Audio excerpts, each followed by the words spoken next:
രോഹിത്, കോഹ്ലി, ശ്രേയസ്, രാഹുൽ തുടങ്ങി ഇന്ത്യയുടെ പേരുകേട്ട എല്ലാ താരങ്ങളും ഇന്ന് ടീമിലുണ്ടായിരുന്നു. എന്നിട്ടും ഇന്ത്യക്ക് കളി ജയിക്കാൻ സാധിച്ചില്ല. ഇന്ത്യ ശ്രീലങ്ക ആദ്യത്തെ ഏകദിനം സമനിലയാവുകയാണ് ചെയ്തത്. രോഹിത് ഓപ്പണിംഗിൽ അടിച്ചു കളിച്ചു. ബാക്കി എല്ലാ താരങ്ങളും ഫ്ലോപ്പായി. ശരിക്കും സഞ്ജുവിനെ ഏകദിനത്തിൽ കളിപ്പിക്കണമെന്നാണ് ആരാധകർ പറയുന്നത്. സഞ്ജു ആണെങ്കിൽ മികച്ച കളി കാഴ്ചവെച്ചേനെ. 230 റൺസ് പോലും ഇന്ത്യക്ക് മറികടക്കാൻ സാധിച്ചില്ല. ഇന്നത്തെ കളി സമനിലയായ ശേഷം കോച്ച് ഗൗതം ഗംഭീർ പറഞ്ഞ കാര്യമാണ് നമ്മൾ ഇന്നത്തെ വീഡിയോയിൽ നോക്കുന്നത്. ഇത്തരം ക്രിക്കറ്റ് ന്യൂസിന് വേണ്ടി ഈ ചാനൽ മറക്കാതെ സബ്സ്ക്രൈബ് ചെയ്യൂ. ഇന്ന് ഇന്ത്യ സമനിലയായ ശേഷം ഗംഭീർ പറഞ്ഞത് ഇങ്ങനെയാണ്: ഇതുപോലത്തെ ഒരു ഇന്ത്യൻ ടീം നാണക്കേട് തന്നെയാണ്.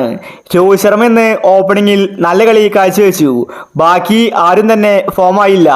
കുറച്ചും കൂടി ഇന്ത്യ ശ്രദ്ധിച്ചു കളിച്ചുവെങ്കിൽ ഈസി ആയിട്ട് ഇന്ന് ജയിക്കാമായിരുന്നു. അവസാനം ഹർഷദീപ് സിംഗിന് ഒരു സിംഗിൾ മാത്രമേ ആവശ്യമുണ്ടായിരുന്നുള്ളൂ. ഒരുപാട് ബോളുകളും കയ്യിലുണ്ടായിരുന്നു. എന്നിട്ടും അവനത് ചെയ്യാൻ സാധിച്ചില്ല. ഇന്ത്യയുടെ ഏകദിന ടീമിൽ മാറ്റങ്ങൾ വരുത്തേണ്ട ആവശ്യമുണ്ട്. സഞ്ജു അടക്കമുള്ള താരങ്ങൾ പുറത്തുണ്ട്. ഈ സീരീസിൽ മോശം കളി കാഴ്ചവെക്കുന്നവരെ അടുത്ത ഏകദിനത്തിൽ ഒഴിവാക്കും. പകരം പുതിയ താരങ്ങൾക്ക് അവസരം കൊടുക്കും. ശ്രീലങ്കൻ ഏകദിനം ഒരു പരീക്ഷണമാണ്. ആർക്കൊക്കെ നന്നായി കളിക്കാൻ സാധിക്കുമെന്ന് ഞാൻ നോക്കുകയാണ്. ഇതുപോലെയാണ് ഇന്ത്യൻ ടീം മുന്നോട്ട് പോകുന്നതെങ്കിൽ ചാമ്പ്യൻസ് ട്രോഫി ഇന്ത്യക്ക് ഒരിക്കലും ലഭിക്കുകയില്ല. ശ്രീലങ്കയെ പോലെ ഒരു ചെറിയ ടീമിനെ തോൽപ്പിക്കാൻ ഇന്ത്യക്ക് സാധിക്കുന്നില്ല. ഇന്നത്തെ മാച്ച് അതിന് ഉദാഹരണമാണ്. തെറ്റുകൾ കണ്ടെത്തി അടുത്ത മത്സരത്തിൽ ശക്തമായിട്ട് തിരിച്ചു വരുമെന്ന് ഗംഭീർ വ്യക്തമാക്കി.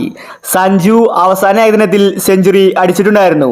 എന്നിട്ട് സഞ്ജുവിനെ ശ്രീലങ്കൻ ഏകദിനത്തിൽ എടുത്തിട്ടുണ്ടായിരുന്നില്ല. സഞ്ജുവിന്റെ ശാപമാണെന്നാണ് ആരാധകർ പറയുന്നത്. ശരിക്കും ഇന്ന് ജയിക്കാവുന്ന മത്സരമേ ഉണ്ടായിരുന്നുള്ളൂ. അവസാനം അത് കൊണ്ടുപോയി കളഞ്ഞു. കളി ഇന്ന് സമനില ആവുകയാണ് ചെയ്തത്. ഹർഷദീപ് സിംഗാണ് ഇന്ത്യയെ ചതിച്ചിരിക്കുന്നത്. അപ്പോൾ ഇത്തരം ക്രിക്കറ്റ് ന്യൂസിന് വേണ്ടി ഈ ചാനൽ മറക്കാതെ സബ്സ്ക്രൈബ് ചെയ്യൂ.